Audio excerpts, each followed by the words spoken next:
So this week we've been in prayer. We've had 14 days of prayer and fasting. Wow. And this week our theme verse comes from the book of Acts chapter 2, verse 1. Let me just open it up. Acts 2:1. Yes, Acts 2:1. And I will read from 1 going downwards. Okay. And when the day of Pentecost was fully come, they were all with one accord in one place. I would like us to take note of the word one accord. Okay. In one place. And suddenly there came a sound from heaven as of a rushing mighty wind, and it filled all the house where they were sitting. And there appeared unto them cloven tongues like as of fire, and it sat upon each of them. And they were all filled with the Holy Ghost, and began to speak with other tongues as the Spirit gave them utterance. And there were dwelling at Jerusalem Jews, devout men, out of every nation under heaven. Now, when this was noised abroad, the multitude came together and were confounded, because that every man heard them speak in his own language. And they were all amazed and marveled, saying one to another, Behold, are not all this which speak Galileans? And how hear we every man in our own tongue wherein we were born? So as you can hear, they understood what these men were saying. And it goes down to talk about the different nations that were there at that time.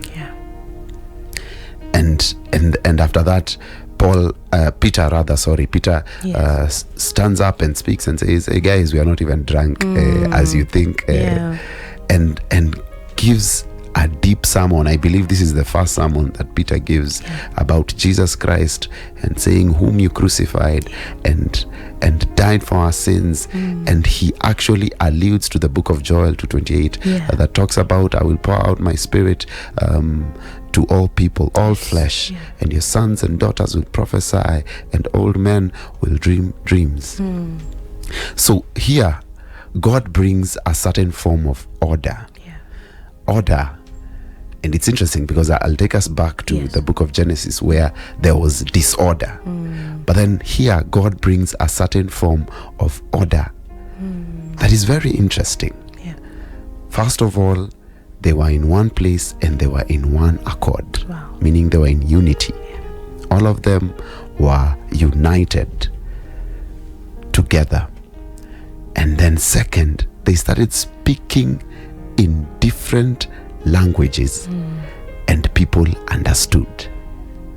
Now, let me take us back to the book of Genesis 11. Genesis 11.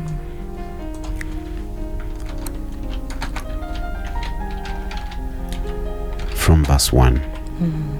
It starts off like this. And the whole earth was of one language and of one speech. You remember Acts? They were in one accord. So the whole earth was of one language and of one speech. And it came to pass, as they journeyed from the east, that they found a plain in the land of Shinar, and they dwelt there. And they said one to another, Let us make brick and burn them thoroughly. And they had brick for stone, and slime had they for mortar. And they said, Let us build us a city and a tower, whose top may reach unto heaven, and let us make us a name, lest we be scattered abroad upon the face of the whole earth. So when they started off, they agreed to do activities together. And they realized, because we are speaking one language, we understand one another, there's a lot we can do. And then one day they decided, let us build ourselves a tower that goes up, so that we can make a name for ourselves. Now, verse 5, And the Lord came down to see the city and the tower which the children of men built.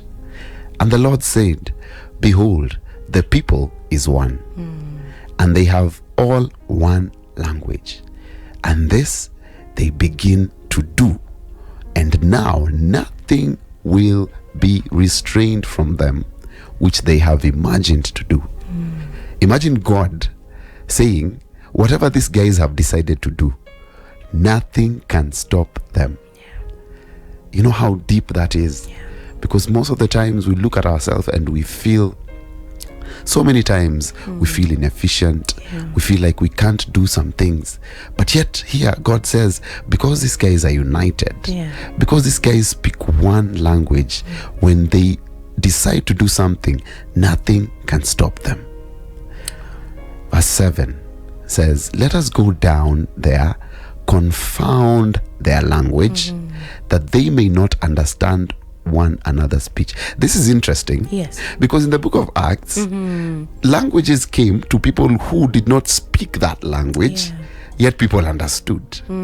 But here God says, let us confound their language, that they may not understand one another's speech. So the Lord scattered them abroad from thence upon the face of all the earth, and they left off to build the city. The thing that they had feared, to be scattered abroad, God brought. So God brings disorder in the book of Genesis 11, not because the people were united, but because of the motive of their unity. The only thing they wanted to do was to make a name for themselves. Imagine if they had said that we should make a name for God by building this tower, that it should bring glory to God more than it does to us men. Maybe, just maybe, God would have allowed that to happen. But because of their motive, God had to scatter them. Now God scatters them in the book of Genesis, but I'm just thinking, in his mind is like, don't worry, your unity will still come. And you can imagine this is the time where Adam and Eve had sinned. So sin was already on the face of the earth. So there was nothing that would have brought us back to God unless Christ comes and dies for our sins. So now back to the book of Acts. We see these men in the upper room, and God, God, through Jesus Christ, speaks to them, tells them, go and wait. And they spent time in the upper room to wait on the Lord. So you see, number one, it was a command that came from God. In the book of Genesis, this was a command that came from men. They are the ones who said, let us do this, let us do this. It had nothing to do with God. But in the book of Acts, it is God who brought them together. It is God who said, meet in one place and wait for the Holy Spirit. And they sat there in one accord. Just like the book of Genesis as 11 as it starts. They sat there in one accord, and the Holy Spirit came upon them. And they started speaking in new tongues. And men who are there from different countries came and wondered, how comes this guy is speaking my language? But I know this guy is not from my country. What is happening? And they understood. So two things happen. They speak in other tongues, but yet they were understood. So God brings a form of unity that was not there before. And this time round, the motive is different. The motive is about Christ. Because that was the opportunity that Peter had to preach about Christ. That people would hear and say, so it is not about this man. It has a lot to do with Christ than this man.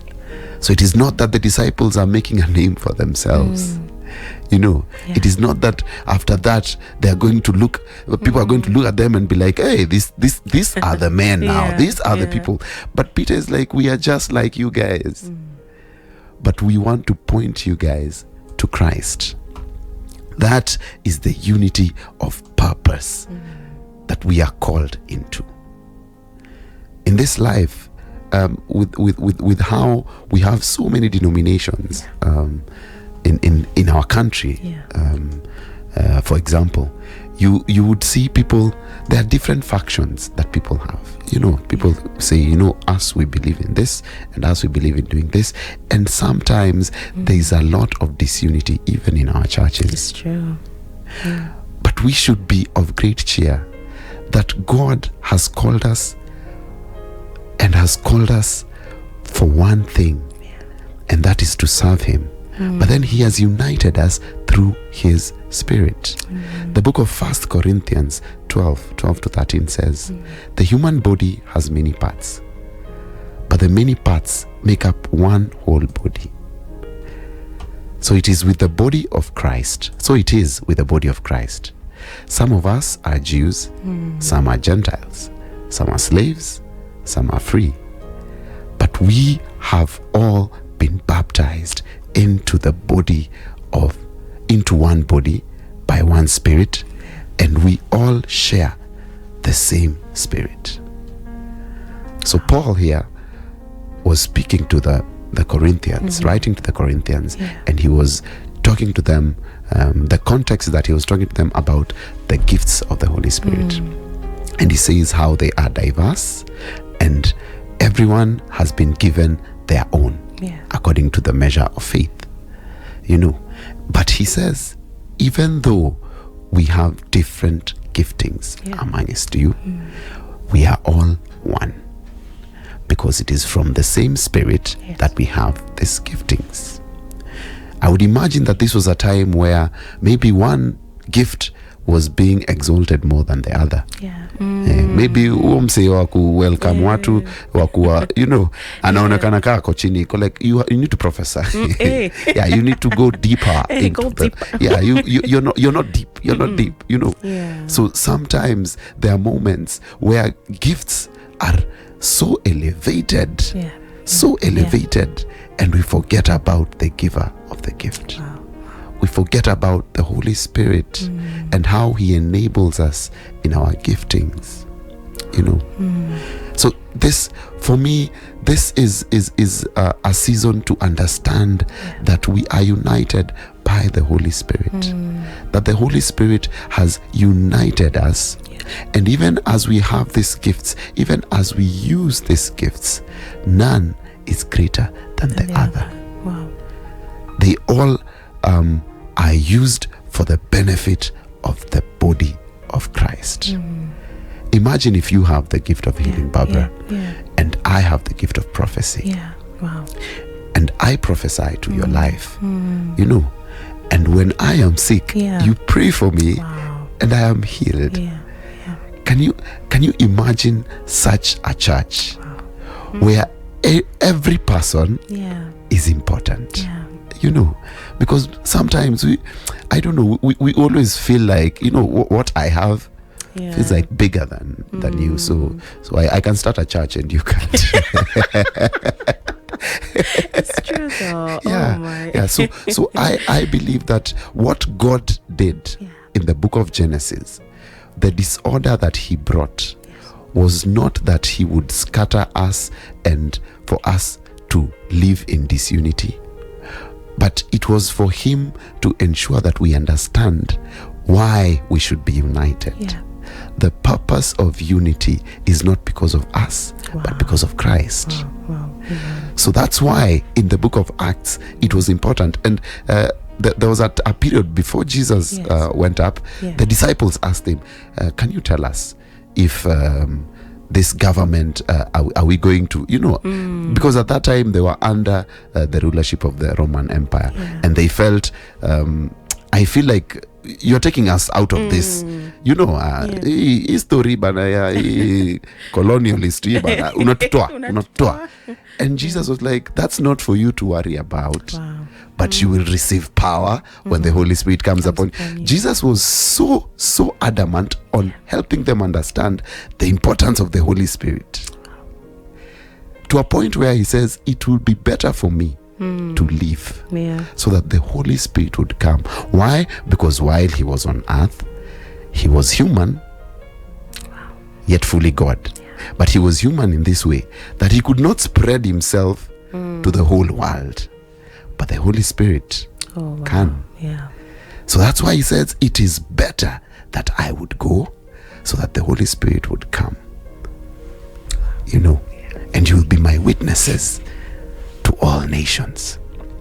So the importance of the Holy Spirit is to unite us. For as long as the Holy Spirit dwells in you, then we should be united as a body of Christ. Me and you should speak one language. It does not matter the denomination. It does not matter the languages we speak, the tribe, the political party that you are in. It doesn't matter.